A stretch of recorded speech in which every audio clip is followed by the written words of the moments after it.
Hola, yo soy Horacio Pérez y esto es Investigando la Investigación, un podcast donde investigamos cómo investigan los investigadores, tanto en la academia, industria e independientes. Todo ello mediante entrevistas y debates abiertos, técnicas y estrategias para mejorar todas las partes del proceso investigador y, no menos importante, opiniones abiertas que espero llamen tu curiosidad y te hagan también reflexionar.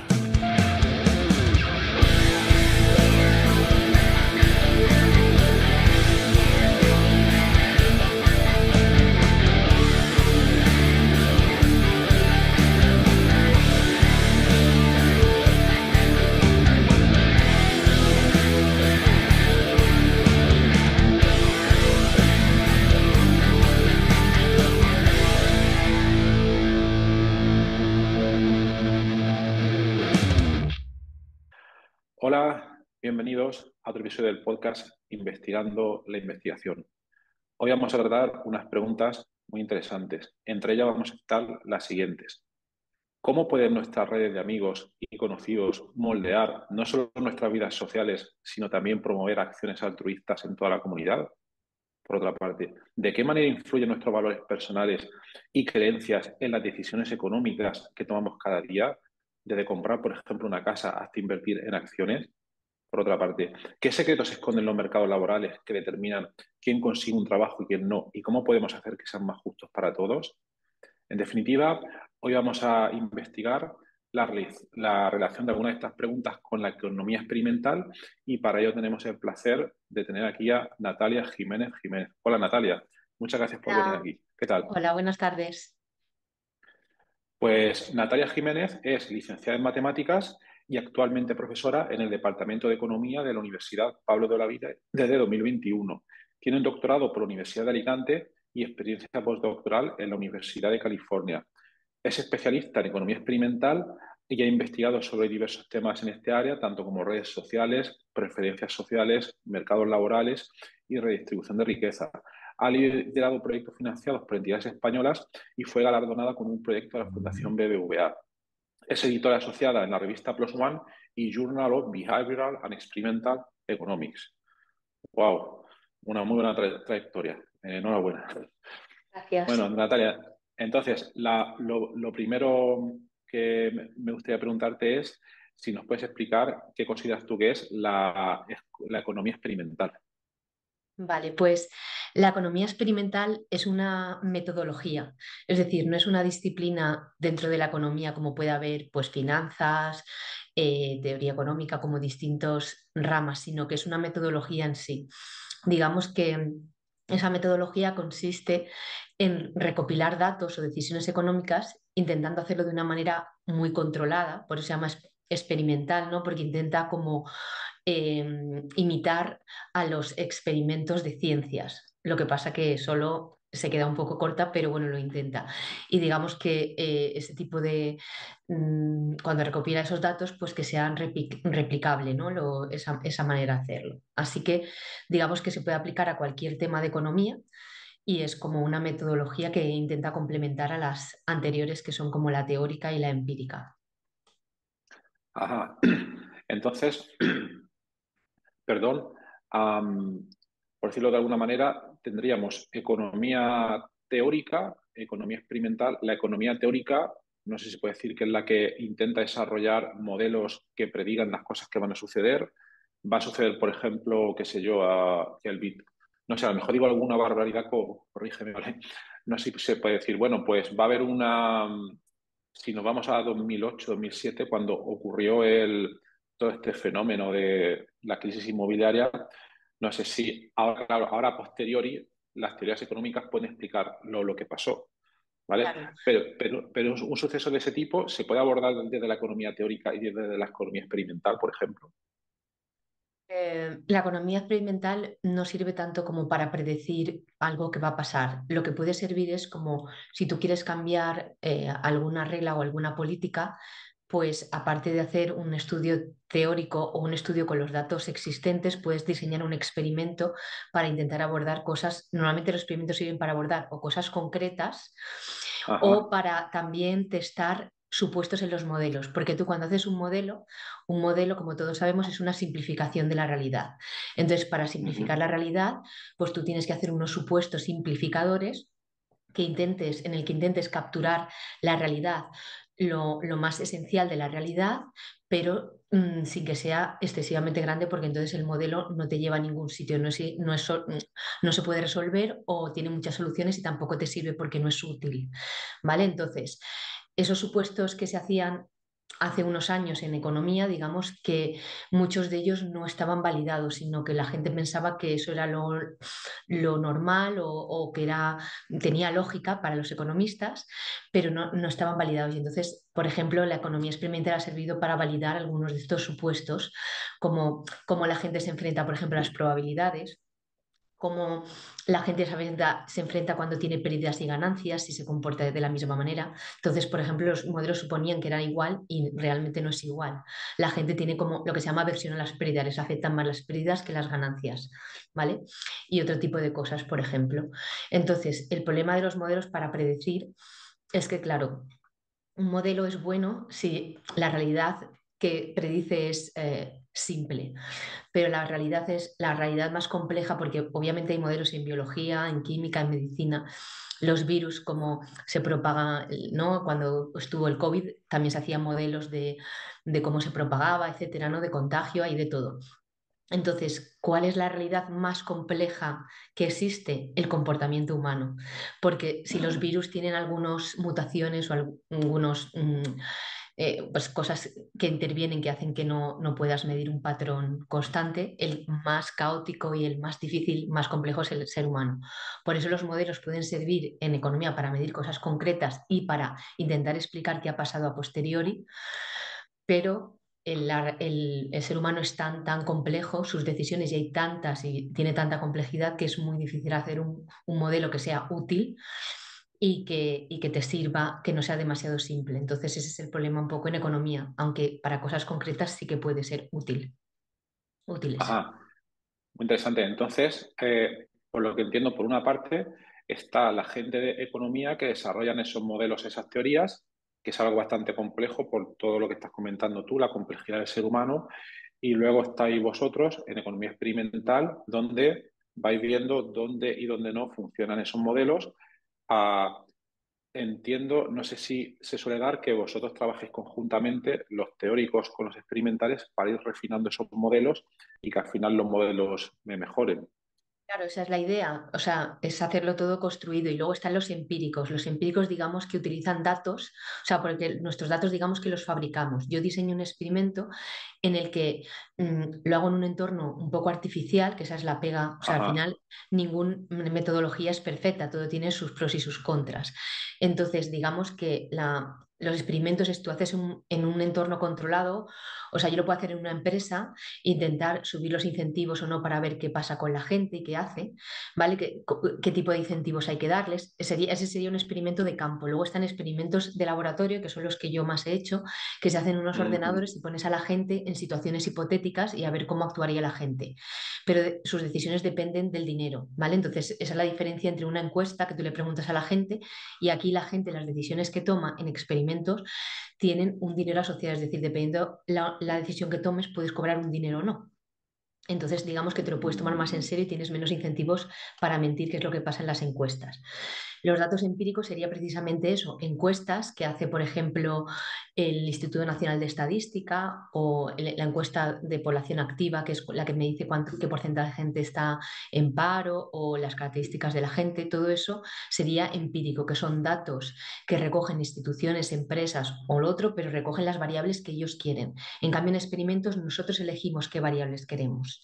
Entonces nosotros elegimos todas las variables que nosotros queremos y que necesitamos y podemos hacerles más pruebas, etcétera.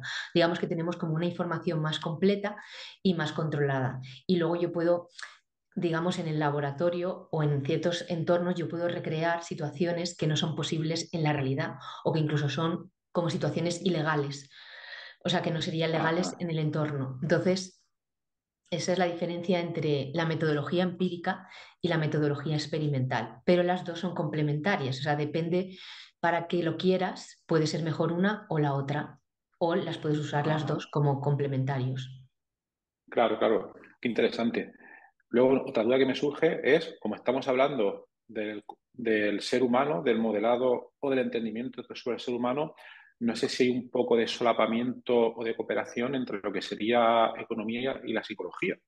Exactamente. De hecho, hay una rama dentro de la economía que se llama economía del comportamiento, que está estrechamente relacionada con la economía experimental, pero eso sí que es una rama de conocimiento, o sea, no es una metodología. Entonces, la economía del comportamiento lo que intenta es hacer más realistas los modelos económicos existentes, introduciendo patrones que se han observado en el comportamiento humano en otras disciplinas, como puede ser la psicología, la antropología, la sociología. Entonces intenta como nutrirse de otras disciplinas para mejorar los modelos económicos existentes. Y es principalmente teórica, aunque también puede usar datos y experimentos para mejorar sus modelos. Vale, vale. Entonces, vale, por lo que estamos comentando, en economía experimental entiendo que os interesa un problema, o mejor dicho, un contexto determinado, que ahora comentaremos varios, y diseñáis un experimento específico para un experimento controlado de laboratorio para tener un poco bajo control las variables, un poco lo que has estado comentando antes. Y entonces, por comentar un poco, ¿podrías comentar tres de los casos que habéis trabajado vosotros en vuestra investigación, el tipo de experimentos que habéis hecho y por qué los habéis hecho así? Sí. ¿Quieres que te comente un poco de qué iba el experimento o cómo hacemos los Sí, experimentos? sí, sí, Sí. efectivamente. Vale, pues a ver, uno de los experimentos que hice al principio de mi carrera era sobre redes sociales y cómo influye tu posición en la red, cómo de central eres en la red, en tu red social, cómo si eso hace esté relacionado con comportamientos prosociales, entendiendo comportamientos prosociales o socialmente correctos, pues, o beneficiosos, pues, por ejemplo, lo generoso que eres con la gente o que lo averso que eres a la desigualdad, de que intentes que haya igualdad entre la gente, ¿no? Entonces, Ujú. lo que vemos es que entonces, la centralidad de una red social, digamos que hay dos maneras de medirla, una a nivel local, que es cuántas conexiones en esa red, cuántos amigos, digamos, si es una red social, serían amigos tienes, y digamos que en una red puede haber conexiones que sean en un sentido o en otro. Es decir, yo, por ejemplo, me puedo sentir que soy amiga tuya, pero a lo mejor tú no te sientes amigo mío. Entonces, la amistad no tiene por qué ser bidireccional. Entonces, tú puedes mirar que si las conexiones son hacia afuera, las que yo digo, estos son mis amigos, o los que dicen que yo soy su amiga, ¿vale? Esos son dos tipos de centralidad. Entonces, una persona que tiene muchas conexiones en la red es más central que otra persona que no tiene conexiones. Y ese sería un poco a nivel local, ¿vale? Ese sería como a nivel local de tu red. Y la otra medida que se utiliza, que esa es a nivel global, que es un poquito más compleja, lo que intentaría medir es cómo de central eres tú para conectar a dos personas de la red a través de la amistad. Entonces, digamos, si tú hay dos personas dentro de la red que pueden estar en tu círculo inmediato o no, y entonces la manera más fácil de conectar con otras personas de la manera más rápida, es decir, imagínate que esta persona para yo conectar con la otra tendría que recurrir a dos o tres individuos hasta llegar de uno a otro, ¿vale? Pues cojo la manera más corta de hacerlo y si yo soy una persona central en la red, significa que para conectar dos personas muchos pasan por mí, ¿vale? Es decir, que yo hago como de puente entre varias personas, ya sean amigos de amigos o amigos de amigos de amigos, lo que sea. Entonces, si tú tienes muchas de esas conexiones que pasan por ti, significa que eres central en la red y ahí sí que necesitas la estructura global de la red. Digamos que es una medida global. Entonces, lo que nosotros vimos es que haciendo un experimento teníamos como dos artículos que están relacionados, uno en el que la gente tenía que repartir dinero entre él y otra persona y otro en el que en eso, digamos, es como la medida de generosidad. Entonces tú tienes 10 euros y Ujú. dices, de estos 10 euros, ¿cuánto le quieres dar a una persona anónima? No sabes quién es. También lo hacemos con amigos, sin amigos, hacemos como diversas variaciones, ¿vale? Pero lo que obtenemos es que la gente que es más central, ya sea porque tiene más conexiones de amigos o porque es más central conectando a gente en la red, es más generosa en general. Ah, qué interesante. Entonces Da aquí, más dinero. por lo- da más dinero. por lo que estoy viendo, primero, a nivel de metodología investigadora, no sé si es que primero había un modelo teórico económico referido a las redes sociales, luego aquí la economía empírica sería coger los datos directamente de la red social, no sé si son de Facebook, LinkedIn No, o nosotros cualquier otra. licitamos la red, es decir, Ah, nosotros le vale, preguntamos a la gente cuáles son sus amigos. Tenemos varios mecanismos. Uno, un mecanismo de licitación de intentar, o sea, intentamos en clases, son clases de universidad y entonces les preguntamos quiénes ajá, son sus amigos. Y entonces en unos, por ejemplo, los incentivamos, digo, si cuando tu amigo te nombra y tú le nombras, pues podéis recibir un cierto dinero, ¿no? Con cierta probabilidad y vale, tal. Y en otro le decimos que nombres a tus amigos porque en un experimento posterior, porque lo hacemos esto en dos fases, claro. digamos, favorecerle de alguna manera. Entonces la gente nombra a sus amigos y eso es lo que nosotros cogemos como la red, que obviamente es una estimación de la red. Entonces es una red de la clase, Ajá. una red de amistad de la clase, de la universidad. Vale, vale, vale. Ahora entiendo. Y aquí una curiosidad, cuando por ejemplo enviáis un trabajo de este tipo a una revista, ¿os suelen hacer un comentario tipo mínimo número de individuos para que se pueda tener significancia estadística o en qué entorno de números os movéis más o menos? Depende, depende de la revista un poco, pero bueno, mínimamente en el laboratorio, por ejemplo, son muy pocos los que nos piden porque digamos que ahí cada observación te cuesta y suelen ser muestras pequeñas. Claro, Entonces, la idea de los claro. experimentos de laboratorio es tener una primera idea y luego que eso sea replicable en otros entornos y en otros países para deducir o para intentar extrapolar que eso es un resultado general. Entonces, lo mínimo normalmente que te piden pues son 20 o 30 observaciones independientes, es decir, dependiendo de los grupos que tengas o no, ¿vale? En cada tratamiento. Vale. Entonces, tú tienes varios tratamientos y el mínimo es eso. Lo que pasa es que la gente intenta pues tener más. Por ejemplo, nosotros en la red de los dos experimentos que hicimos, en uno teníamos una red de 300 individuos y en la otra teníamos una red de 170 individuos. Entonces, cuando es una red, pues no te ponen un número mínimo normalmente, porque la idea es que si tu muestra es muy pequeña, para que es más difícil encontrar el efecto. Entonces, si tú encuentras el efecto estadísticamente, es como una cota inferior, o sea, tu efecto es una cota inferior del real. Eso es lo que suele pasar en los experimentos de laboratorio, que estadísticamente, si tú quieres encontrar una diferencia entre 5 individuos y otros 5, es súper difícil que te vaya a dar estadísticamente, a no ser que el efecto sea muy, muy grande. Entonces tú Claro. en realidad, o sea, entonces tú si encuentras un efecto es porque ese efecto existe, porque es mucho más difícil encontrarlo en muestras pequeñas. La Vale, otra cuestión vale. sería si es extrapolable a la población general o no. Y obviamente la respuesta es no, porque normalmente una muestra pequeña de 20 o 30 o 40 pues no es representativa de la población. Entonces tienes que repetirlo de otra manera. O sea, tienes que replicar ese experimento en varios sitios para que sea mínimamente extrapolable a la población, ¿vale?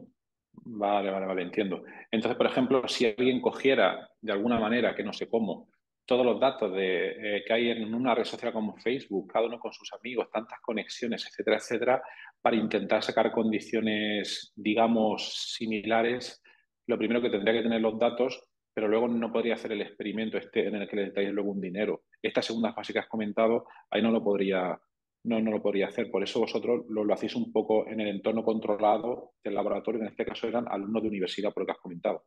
Claro, ahí digamos que para hacerlo nosotros tendríamos que pedir permisos a Facebook, luego había problemas de privacidad porque tendríamos que asegurarnos que nosotros no conocemos, o sea, Ah, que vale, las redes entonces y la gente tendría que participar voluntariamente, es decir, por hacer se podría hacer, pero hacer eso digamos que sería un experimento de campo, que es hacerlo en un vale. entorno real. Entonces, en un entorno real la diferencia es que como hay mucha más gente, pierdes un poco de control porque a lo mejor no todo el mundo quiere Mm, participar. Entonces, por ejemplo, en la clase todo el claro, mundo participa, pero en la red a lo mejor participa solo la mitad de la gente porque la participación, yo no le puedo obligar a nadie a que participe y si no quieren participar y si los que no participan tienen una característica en particular que hace que no se sea extrapolable a la población, por ejemplo. Y luego el dinero. Obviamente, no es lo mismo claro. que haya 100, o sea, nosotros no le damos dinero a todos, le damos un porcentaje, pero claro, un 10 o un 20% de 300 y un 10% de 3 millones, pues necesitas mucho más dinero, ¿no? Entonces, básicamente, vamos, en España a veces o últimamente el dinero que dan de los proyectos pues no da para mucho. Entonces, Mm, el problema es que en los claro. experimentos te cuenta cada observación, entonces ahí tienes que ir a otro tipo de proyectos pues Ajá, tipo ajá. europeo y tal, que no son tan fáciles de conseguir, pero sí que hay una restricción presupuestaria. Totalmente, totalmente. Vale. Luego, esto me recuerda, eh, yo he leído algo sobre redes, no sé si es lo mismo, pero recuerdo, hay un investigador, creo que es Hungría, Leo Barabasi, ¿te suena? Sí, sí, sí. Es un Él señor, lo hace, que pasa que es lo que... mm, Sí, perdona. sí, él hace cosas más teóricas de redes.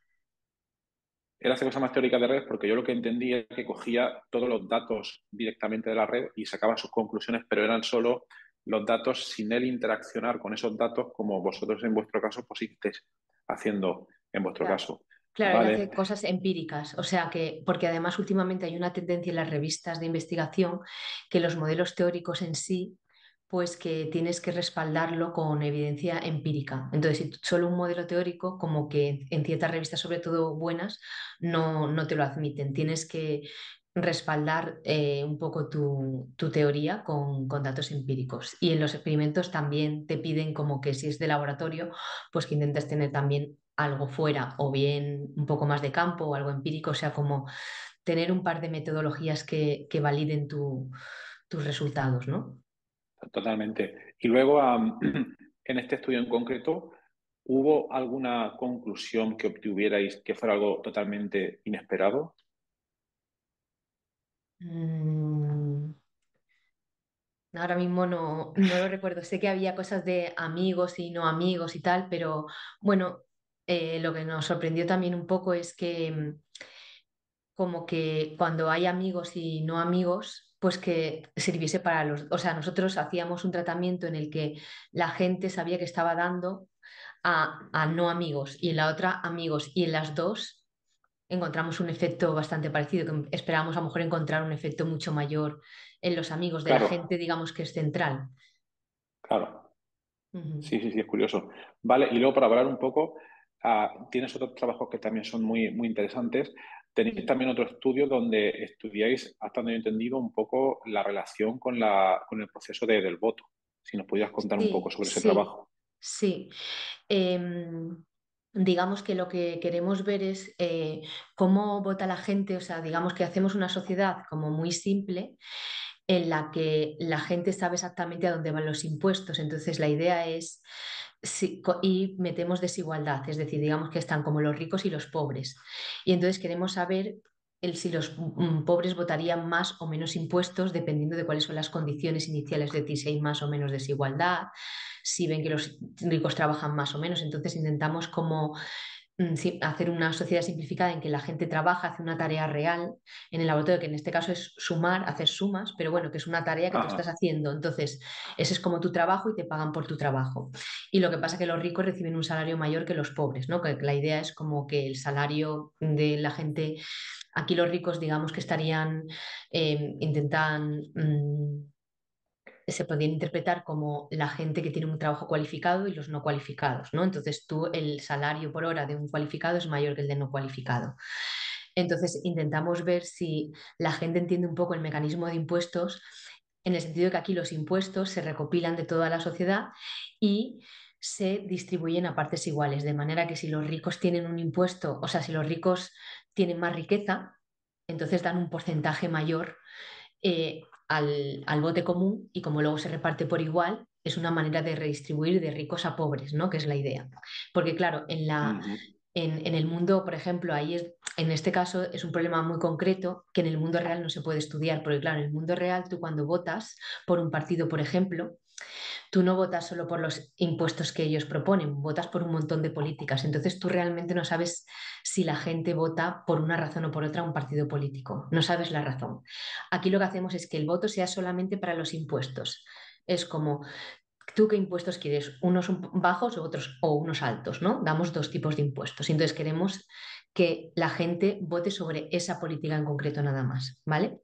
Eso una. Y la otra, en la realidad, tú cuando suben o bajan los impuestos, tú no sabes eso qué implicaciones directas tienen sobre ti o sobre los pobres o a quién va a ayudar o si va a ayudar a alguien, porque realmente sobre eso no hay información, no hay transparencia, no hay nada. Es decir, nadie te garantiza que si recoges más impuestos eso vaya a beneficiar a los pobres en realidad, ni que vaya a beneficiar a los servicios públicos, etcétera, porque no está claro. En cambio, en el laboratorio tú tienes claro que si los impuestos son más altos, Claro. tú si eres pobre vas a salir beneficiado y si eres rico vas a salir perjudicado, ¿vale? Entonces eso es lo que queríamos ver, un poco ver cómo la gente votaba. Entonces, si cogemos un modelo teórico así muy simplificado, el modelo teórico lo que dice es que los pobres deben votar el impuesto más alto para beneficiarse, ¿no? Suponiendo que lo que quieren es tener el máximo pago, ¿no? Ya digo, todo esto es con puntos, pero que al final se traducen en pagos, o sea que al final del experimento nosotros le pagamos dinero dependiendo de lo que hayan decidido. Y entonces ahí lo que vemos es que la gente que son pobres votan mucho más el impuesto bajo de lo que deberían. Y entonces cuando les damos información, entonces es porque no entienden, o sea, incluso siendo un mecanismo tan fácil, la gente no lo entiende bien, con lo cual eso da a pensar que la gente cuando toma sus decisiones económicas en el día a día, ya sea cuando votas a alguien o lo que sea, muchos no entienden lo que pasa, o sea, hay una falta de información en muchas cosas que yo creo que se debería, pues no sé, o informar de alguna manera con campañas o formar mejor a la gente en el colegio, poner ciertas asignaturas obligatorias que le diesen un mínimo de, digamos, de cultura económica, porque la Totalmente. gente no entiende cosas tan simples como eso, que es un mecanismo fácil y es una sociedad muy fácil. Eso lo uno. Y lo otro es en España, porque estos experimentos los hemos hecho en España, pues la acepción negativa que tienen los impuestos. Entonces, claro, pagar más impuestos es como que no es bueno. Que claro, obviamente eso está asociado un poco pues a la corrupción política o a la que la gente cree que hacen con los impuestos. Pero claro, en nuestro experimento los impuestos van a parar directamente a ellos, es decir, no hay servicios sociales, no hay políticos, no hay nada. ¿Vale? Entonces, en el Claro. momento que nosotros les informamos y les decimos, mira, con el impuesto alto cobras tal, con el impuesto bajo cobras tal, simplemente cambiamos eso, porque la idea de la economía experimental es que tú haces tratamientos que es distintas situaciones y de una situación a otra solo cambias una cosa, una variable. Y lo que quieres ver es justo el efecto de esa variable. Y esa es la diferencia con lo empírico, porque tú en lo empírico no puedes cambiar una variable, sino que tienes esto y luego de este año al que viene cambian varias cosas, cambian varias leyes, varias cosas, y tú no puedes saber si ha cambiado, por ejemplo, lo que invierten las empresas o lo que se gasta en los ciudadanos. Hay tantas variables que no sabes de cuál depende. Pero yo sí, como experimentalista, yo digo, voy a cambiar simplemente y les voy a dar información y quiero ver si la información qué efecto tiene. Si es que votan tan bajo porque piensan que se lo merecen por otras razones o porque no se enteran. Y efectivamente les damos información y de repente baja drásticamente el porcentaje de gente que vota el impuesto bajo. Empieza todo el mundo, los pobres, los que hacen de pobres en este caso, eh, empiezan a votar el impuesto alto, por ejemplo. Eso es una cosa que nos pareció bastante curiosa. Y lo otro, lo Ujú. del el efecto de Laffer, hay una cosa que se llama la curva de Laffer, que Laffer era un economista que era asesor político de Ronald Reagan cuando fue presidente y aunque él no fue el que introdujo esta hipótesis o esta teoría, pero fue el que la hizo popular porque salió en un periódico, o sea, pues en los medios de comunicación y tal, en un periódico famoso, no recuerdo cuál era, en Estados Unidos, y entonces a raíz de ahí todo el mundo le llama la curva de Laffer. Entonces la curva de Laffer, la idea es que si tú subes los impuestos, en un principio, si los vas subiendo, vas recogiendo más impuestos, es decir, recoges más dinero proveniente de impuestos, pero llega un momento que si los impuestos son muy altos, baja la recaudación. ¿Por qué? Porque llegará un momento que los ricos buscarán otro mecanismo, pues irán a otro sitio, dejarán de producir o de producir en el mercado de trabajo y intentarán ir al mercado capital que a lo mejor tiene menos impuestos o se irán a los paraísos fiscales o cualquier otra razón, ¿no? Puede haber muchas razones detrás, pero la idea es que si tú pones unos impuestos demasiado altos llega un momento que baja. Entonces es esa idea de que unos impuestos excesivamente altos influyen negativamente en la productividad de los ricos, que de alguna manera son también los que meten riqueza en el país, ¿no? Entonces eso también en laboratorio lo hemos visto, o sea, porque le preguntamos sobre si creen que los ricos van a producir más o menos dinero dependiendo de los impuestos. Y hay un porcentaje muy grande que sí que piensa que tiene un efecto negativo. Y de hecho lo sobreestiman, es decir, creen que tiene un efecto en el laboratorio, no digo en la realidad. Ujú. Que la gente cree que el efecto negativo que tiene la subida de impuestos es mucho más, en verdad, en la realidad es mucho menor de lo que ellos piensan. O sea, el efecto es muy, muy pequeño, a veces insignificante. Y sin embargo, ellos creen que es mucho mayor. Y entonces también esa es otra razón por la que votan impuestos más bajos. Muy interesante. Y aquí dos cuestiones metodológicas. Uno, has comentado que, claro, este estudio está hecho en España, ¿vale? Los Ujú. que han participado en el experimento entiendo que son españoles. No sé Sí, si suele suceder que, por ejemplo, este trabajo vuestro lo lea alguien de, qué sé yo, China o algo mm, así, por decir, una sociedad muy diferente, y luego sí. intentan replicar el procedimiento de laboratorio que habéis hecho para ver si ellos obtienen las mismas conclusiones o no. Claro, eso puede pasar, es decir, no pasa con todos los artículos, pero con algunos artículos sí que pasa. O sea, eso ya depende del interés que tenga la gente y de lo publicable que piense que puede ser, porque al final los Ya. investigadores intentan publicar, pero sí que de ciertos experimentos y de ciertos juegos que son muy populares, digamos, se han hecho réplicas en muchos sitios y se obtienen cosas parecidas. Por ejemplo, en este del artículo anterior, que el juego que utilizamos se llama juego del dictador, que es eso, tú tienes 10 euros y tienes que repartirlo entre ti, entre tú y otra persona anónima. Y entonces lo que se ha visto es que lo hagas donde lo hagas, sean hombres, mujeres con distintas características en distintos países, en media la gente da un Ujú. 20%. Un 20-22% Vale. es lo que dan. Y por ejemplo, ese resultado se ha replicado en muchos sitios. Entonces hay resultados que sí que son muy parecidos independientemente del sitio y hay otros que cambian mucho con con los países. Entonces depende del tipo de juego y del tipo de situación y tal. Mi intuición es que este en otros sitios daría distinto. Por ejemplo, si se hace en Suiza o en Alemania. Claro, No hace falta irte a China, pero claro, claro. o en los Ujú. países nórdicos, o sea, sí que influye el tema de los impuestos. De hecho, hay artículos hechos sobre impuestos por ejemplo, en España, pues está mejor visto, pues si puedes evitar pagar impuestos, por ejemplo, mientras que en otros sitios eso está muy mal visto y no lo hacen. Y entonces en los experimentos también se refleja. Totalmente, muy, muy interesante. Y has estado nombrando un poco la teoría de juegos, que a mí no sé si me recuerda. Bueno, lo primero, la teoría de juegos, por lo que yo entiendo, es una teoría, ¿vale? Es una teoría que no sé si es la que se comenta. Ha visto esta película, creo que era una mente maravillosa, Mente de maravillosa, sí. Russell, Yo, sí, Russell Crowe. Russell Sí. Crowe era el protagonista, exactamente, sí. ¿Qué te Sí, parece?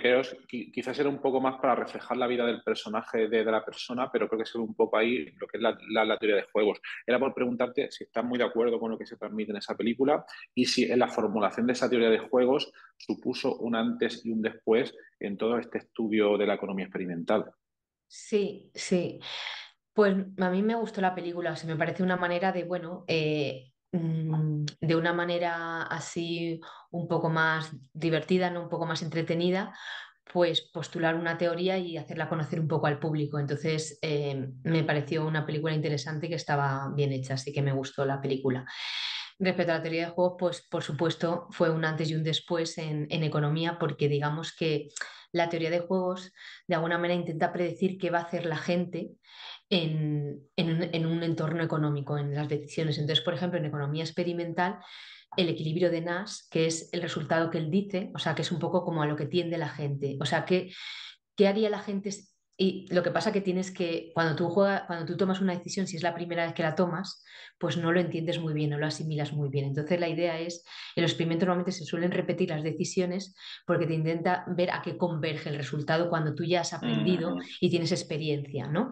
Entonces, ujú, en algunos juegos, que los juegos en economía no son más que eso, simplificaciones de la realidad, que intentan, pues ujú, eso, capturar ciertos problemas de la realidad que tienen que ver con la economía, pues entonces hay una posible solución o una posible predicción es el equilibrio de Nash. Y lo que se ha visto es que en algunos juegos efectivamente predicen muy bien lo que hace la gente y en otros no. Y eso sería lo interesante sería ver que sí y que no, pero eso todavía no se ha descubierto, no se ha hecho nada muy sistemático con respecto a eso. Pero sí, tú cuando haces un experimento, normalmente tu punto de partida, como el punto de partida de lo que crees que van a hacer es el equilibrio de Nash. Y tú comparas el equilibrio de Nash con lo que hacen. ¿Vale? Entonces el equilibrio de Nash es Ujú. como el punto de partida, como tu punto de referencia para intentar modificar por qué hacen una cosa u otra. Entonces, por ejemplo, eh, si tú quieres hacer dos tratamientos, pues intentas que con la variable que tú cambies, si puede ser que tenga distinto equilibrio de Nash, para ver si, porque si tiene el mismo, a lo mejor no encuentras diferencia en comportamiento, pero si tiene diferente equilibrio de Nash, es más probable que lo encuentres. Entonces, siempre calculamos el equilibrio de Nash de cualquier situación que hacemos en el laboratorio. Entonces, se usa mucho. Vale, vale, muy, muy interesante.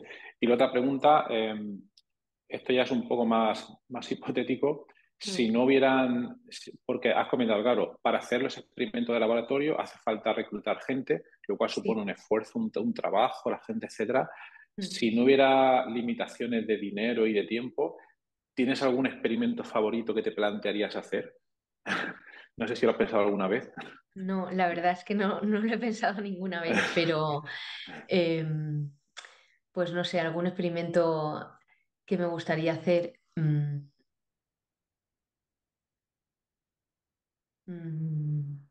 Quizás no hacer tuviese. los experimentos anteriores con más cantidad de gente o no sé, o dar mayores sumas de dinero para ver, no sé. Sí, eso también se ha hecho, lo de dar más sumas de dinero sí que se ha visto. Y he visto que en la mayoría de los contextos dar más dinero afecta al comportamiento de la gente. O sea que la cantidad de dinero eso se ha hecho. Mm, no sé, si hiciese, me gustaría a lo mejor hacer algo de educación, es decir, cómo cambiando pues cosas del sistema educativo, ¿vale? Ujú, Que pienso que se podrían cambiar. Por ejemplo, algún experimento sobre la docencia en matemáticas. Es decir, poner algunos tipos de recursos porque aquí en España, por ejemplo, la gente odia, o sea, hay mucha gente que como que odia las matemáticas y además es como que se sí, vanagloria de eso y de no gustarle las matemáticas. Entonces creo que el enfoque es malo. Entonces me gustaría hacer un experimento de cómo cambiar eso, cómo cambiar ese enfoque para que la gente no tenga eso. O sea, vale. como hacer distintos tipos de mecanismos docentes y implementarlo en distintos colegios de España y ver el resultado cuando pase el tiempo. Eso. Sería súper interesante y como padre con niños que están intentando aprender matemáticas, te animo mucho a hacerlo Que lo haga. por por otra parte, porque lo entiendo perfectamente. Pero claro, ahí me acabo de dar cuenta de que claro, las dificultades que a veces en este tipo de experimentos son o el dinero o el tamaño de muestra, pero claro, también la escala temporal. Claro, porque aquí Claro. para ver efectos que tuvieran sentido, no sé si se sale la palabra, tendrían que pasar meses o quizás años Años, hasta que años, no, no, puede. claro, la idea sería Años. que tú en infantil meter un método y ver eso cómo influye en la gente cuando va a coger carreras en la universidad o a finales, o sea, cuando pasen muchos años y ver cómo ha influido a lo largo de los años, o sea, que es como la semilla. O sea, yo creo que cómo le introduces tú a una persona en una disciplina, especialmente las matemáticas, es muy importante y entonces yo lo que cambiaría es esa introducción en las matemáticas, o sea, el principio de las matemáticas y ver cómo eso influye. Claro, Eso es lo sí, que sí, yo sí. haría. Y otra pregunta relacionada con esto, Mm. yo he leído sobre una cosa que se llaman los gemelos digitales, etcétera, etcétera, que Mm. básicamente lo que creo que intentan decir es realizar una especie de réplica digital de un ser humano, lo cual yo sinceramente no me creo todavía, pero si eso fuera posible, quizás este tipo de estudios experimentales, es decir, si una réplica digital pudiera reproducir fielmente el comportamiento de una persona, entonces estos experimentos se podrían realizar con estas réplicas digitales en un entorno digital de manera mucho más rápida, con mayor cantidad. Pero bueno, yo creo que esto está por venir todavía. No Claro. sé si has escuchado algo de eso o es una No. entelequia.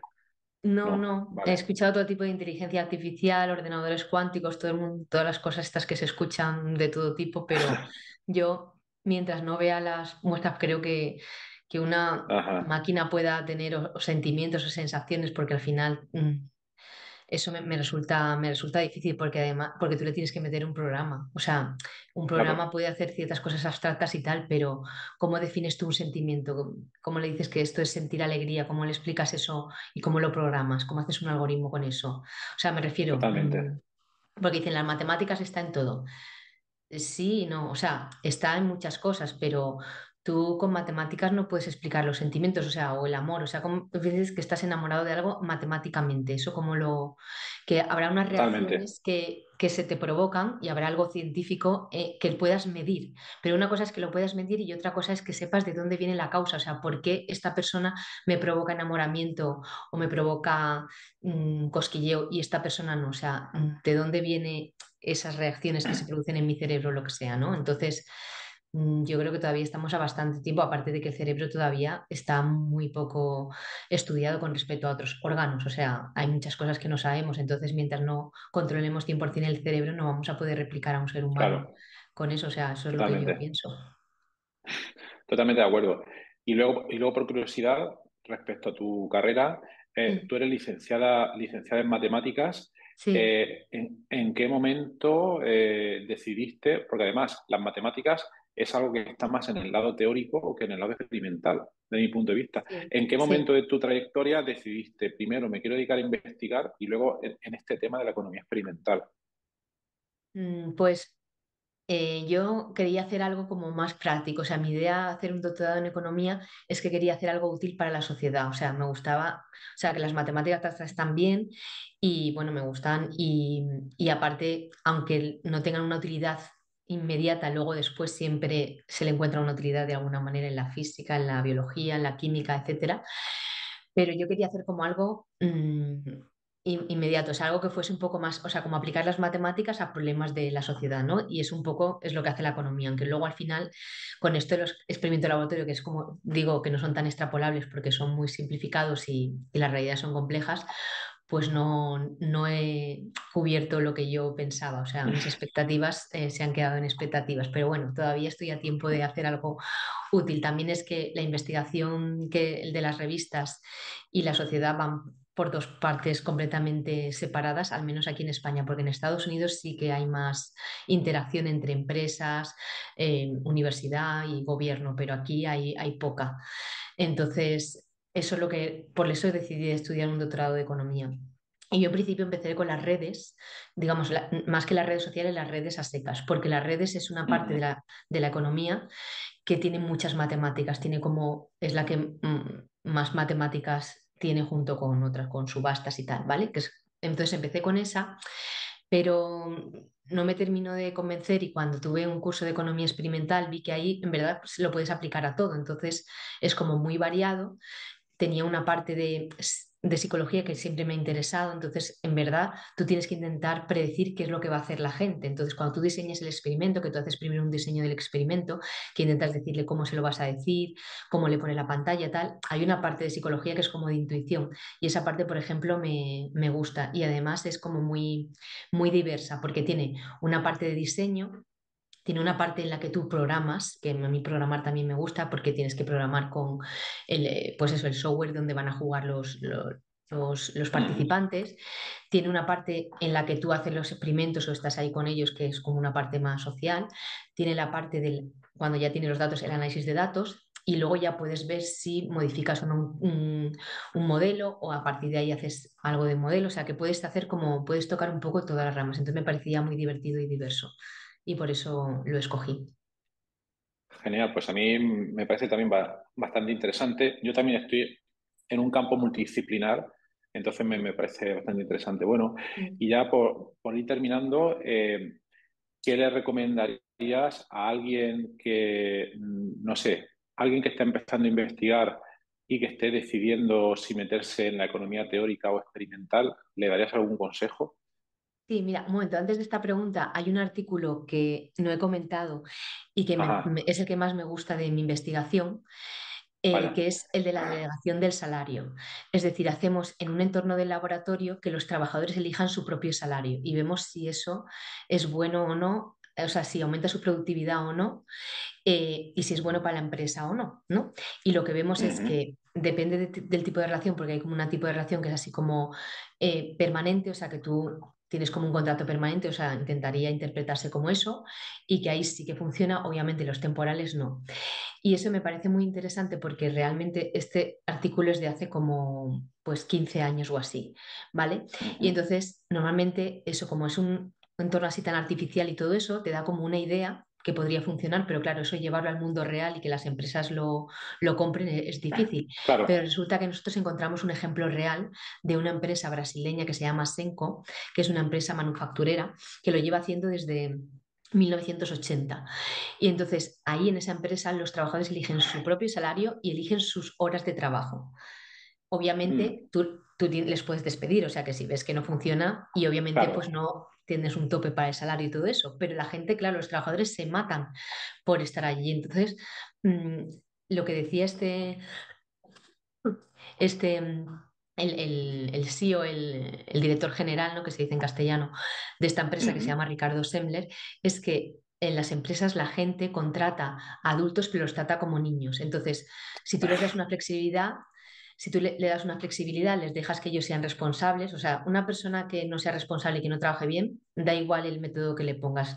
No te va, no va a ser un trabajador muy productivo, te va a producir hasta, si tú le pides hasta aquí, pues hasta aquí Ujú. y lo mínimo, ¿no?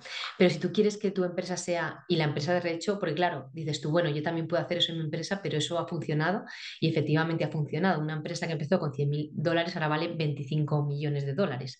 O sea que ha sido un éxito. Y de hecho algunas empresas ya están empezando pues a intentar copiarles, ¿no? Y me gustó porque ya digo, parece como algo así un poco absurdo, y ya digo que es como un entorno así muy, muy simple y tal, pero a nosotros nos funcionó, nos dio muy significativo y encontramos un ejemplo de la realidad. Y en esto, por ejemplo, podrían probar, o sea, porque a lo mejor no puedes ser tan, no hace falta que seas tan radical de eliges todo tu salario, pero puedes decir, Claro. cuando haya una subida Ujú. de salario, tú eliges la subida o tú eliges, no sé, lo que es la idea es darle autonomía, o sea, porque lo que nosotros veíamos es que darle autonomía al trabajador influye positivamente en su productividad. Básicamente eso. Entonces, es una idea que nosotros hemos sacado y que ahora, por ejemplo, se está haciendo porque una cosa del teletrabajo, por ejemplo, es eso, tú confiar un poco en eso, que hay algunas empresas que confían, otras que no. Obviamente depende del tipo de trabajo, depende de muchas cosas, ¿no? Pero que en ciertas empresas, por ejemplo, se puede aplicar. Y yo creo que eso, por ejemplo, no ha trascendido mucho, pero creo que sería muy buena idea. Ya digo, en esta empresa los trabajadores se matan por entrar y tienen unos resultados buenísimos y hacen cosas completamente distintas a otras empresas. Es súper interesante. Luego, luego, para los que estéis escuchando, en la nota del programa pondremos enlaces tanto a la página web de Natalia como a todas estas cosas que está contando tan súper interesante y ahí a sus artículos. Pero sí, este dato lo desconocía. Yo creo que la mayoría de la gente desconoce estas empresas. Puede ser Ujú. interesante que se empiecen a expandir un poco y implementar, ¿no? Sí, Es sí. probar cosas nuevas que funcionen mejor, porque realmente hay mucha gente que está como amargada en la empresa o que no le dejas un poco una flexibilidad horaria, ¿sabes? Tú imagínate, pues eso, las madres, lo que sea, que tienen que conciliar, llegan allí y tienen a lo mejor un problema.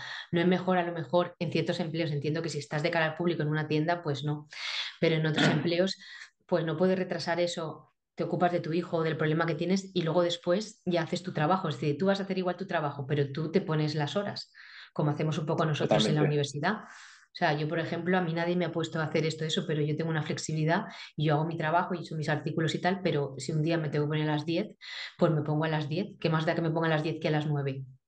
A nadie le Claro, importa en claro. realidad para el tipo de trabajo que digo yo. Por eso digo que no se puede aplicar a todos los tipos de trabajo, pero Totalmente, totalmente. Pues muy interesante. Y perdona que se me había pasado este trabajo porque creo que me resulta bastante interesante y que a la gente además que le puede llamar mucho por la atención, la verdad. Pues eso, entonces pues me quedaba esa pregunta, que ¿qué le recomendarías a alguien que quiere, que está ahora mismo empezando a investigar en economía, si tirarse por la rama más teórica o por la rama más experimental? a ver, yo creo que la rama más experimental es más divertida. O sea, me refiero que Sí, es más amena porque normalmente los trabajos teóricos, por ejemplo, o sea, depende de a lo mejor de tu carácter, pero si tienes un carácter claro. más social, pues mejor la experimental. Normalmente los trabajos de experimental lo haces entre más gente y cada uno puede aportar una cosa. A lo mejor es más experto en estadística y en analizar datos, otro más cosas de ordenadores, otro y luego puedes interaccionar con más gente, pero cuando te haces un modelo teórico, normalmente si eres teórico lo que haces es irte a una rama dentro de la economía porque tiene un coste de entrada importante y entonces una vez que tú ya te has leído la Claro. literatura y la controlas y controlas los métodos y los supuestos y las hipótesis que hacen ahí, pues tú ya estás ahí. Entonces salir a otros temas es más difícil. En cambio, yo tengo una diversidad de temas, porque claro, aquí he hablado de tres, pero yo a lo mejor tengo siete, ocho temas. Ahora estoy trabajando en alguna cosa conflicto cognitivo, que estoy trabajando con gente de empresa, de cómo afecta el conflicto cognitivo en los equipos de trabajo de las empresas, estoy haciendo un experimento sobre eso. Y, y entonces esa diversidad es cuando llevas mucho tiempo trabajando, el hecho de que puedas aportar esa metodología en temas muy distintos, pues te hace que conozcas temas muy diversos y gente muy diversa. Entonces, yo creo que es bastante interesante. Luego, si quieres hacer algo teórico, lo puedes hacer. Obviamente, yo como tengo formación matemática, yo si me quiero poner a hacer un modelo, también puedo hacer esa parte. No tengo Mm. problema. Pero si no, pues tienes que buscar las herramientas. Pero yo creo que la economía experimental es más divertida. Además, ahora está de moda. De hecho, el premio Nobel de 2019 que dieron es precisamente de experimentos, que es una cosa que está de moda ahora, que son los que se llaman RCT, Random Control Trials, que son intervenciones aleatorias controladas, que la idea es justo lo que yo quería, que ese es mi siguiente proyecto, que es hacer ese tipo de experimento que necesitas muchos más permisos, mucho más dinero, muchas cosas, pero que es precisamente para cambiar la sociedad. Se lo han dado a dos personas de Harvard, a Duflo y que son pareja, y, y Banerjee y a otro de Harvard, no, de MIT y Harvard, que lo que hacen es hacer programas de desarrollo en la India y en problemas en países en vías de desarrollo. Entonces ven qué intervenciones pueden ayudar a mejorar la población, ya sea la nutrición, la educación, lo que sea. Y entonces ellos prueban distintos mecanismos y ven cuál funciona mejor y sobre ese invierte el Estado. Y entonces ahí sí que lo Ujú. haces con un número de gente y tienes que hacerlo, necesitas eso, muchos recursos y muchos permisos y mucha paciencia. Pero eso es lo que me gusta ahora y el que está de moda. Entonces puedes hacer cosas realmente que tú veas que tiene un impacto en la sociedad, que cambia un poquito el mundo para mejor. Totalmente, totalmente, totalmente. Sí, sí, sí, sí. Y una última pregunta. Ahora, en tu trabajo como investigadora, cuál sería la faceta que más te gusta de todo el proceso de investigación y cuál sería la que menos? La que más me gusta es cuando estoy pensando la pregunta y estoy viendo qué se ha hecho, qué no se ha hecho, estoy investigando y entonces aprendo cosas, porque si estoy investigando sobre impuestos, pues intento ver el IRPF, cómo está en los países, cómo ha evolucionado, cuándo ha sido muy grande. Por ejemplo, en la década de los 80 en UK, en Reino Unido, los impuestos del tramo de los más ricos, de los que cobraba más dinero, era del 95%. O sea, casi toda su riqueza se iba. O sea, es bestial. O sea, que eso estuviese ahí. Ahora ya eso sería impensable. Ningún político pondría eso, ¿no? Pero no sé, Claro. pues cosas, curiosidades que vas aprendiendo en el proceso de un poco formalizar qué es lo que vas a hacer, el diseño. Esa parte es la que más me gusta, cuando estás creando la idea y estás investigando y explorando lo que se ha hecho sobre el tema y datos y todo. Y la parte que menos me gusta, la de publicar, la de escribir el artículo y todo eso, porque en economía, que no es una ciencia, es una pseudociencia, tú tienes que convencer al editor o a lo que sea de que tu idea es buena. Es decir, en las ciencias, en química, física, si la idea es buena, tú no tienes que venderla, es buena y punto, ¿entiendes? Porque, o sea, me refiero, tienes que venderla mucho menos. En cambio, en Ujú. economía depende de lo que esté de moda, de lo que le guste al editor, Vale. de cómo lo vendas. O sea, tienes que añadirle un montón de cosas, que es como, si una idea es buena, lo que pasa que en economía, lo de que es bueno o mala la idea, que es importante o relevante, es muy subjetivo, es muy poco objetivo. En Claro. las otras ciencias es bastante objetivo. Es decir, si tú descubres que el quark ahora se divide en no sé qué, o yo qué sé, no, estoy inventando, pero que Sí, sí, encuentras te entiendo. una nueva partícula que antes no existía, o encuentras la velocidad y la puedes medir de manera exacta, eso todo el mundo sabe. O sea, tú no tienes que vender por qué eso es relevante y por qué eso es muy importante y has hecho un gran descubrimiento. Está claro, en economía no. En economía depende. En la mayoría de los casos, o sea, habrá un 1% que sí o un 5%, y en el 95% de los casos depende de cómo tú envuelvas tu regalito. O sea, tienes que devolver un regalito que te compren tu regalito. Y esa parte a mí no me gusta nada. Esa es la que a mí no me gusta. Sí, bueno, ahí compartimos muchas cosas porque yo soy de un campo multidisciplinar y siempre, bueno, siempre hay problemas también por todos lados, pero sí, a mí me gusta más investigar que luego todos los problemas, en fin, pues de este tipo. Pues muy bien, Natalia, pues enhorabuena por las investigaciones tan interesantes, los mejores deseos para tener más éxitos en todas ellas. Yo pienso que es una ciencia bastante establecida por todas las cosas que estás comentando y, y nada, a seguir adelante y a seguir sacando esos trabajos tan interesantes. Muchísimas gracias. Gracias por la Gracias, entrevista. hasta la próxima. Chao. Venga, gracias. Adiós.